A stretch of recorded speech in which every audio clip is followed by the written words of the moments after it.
Hello all, welcome to Scodeen Global.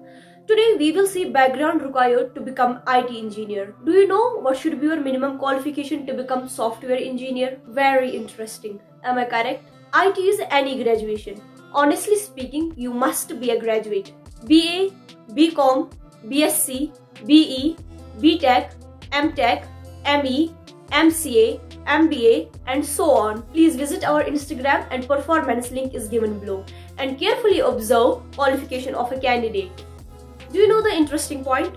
Why it is mechanical, electrical, electronics, civil, chemical engineering but it's computer science? Answer is very simple. Irrespective of any industry, sector, branch, computer can be used to increase the efficiency and productivity. Join our high intelligent integrated software syllabus and be a high salaried professional. Your background does not matter.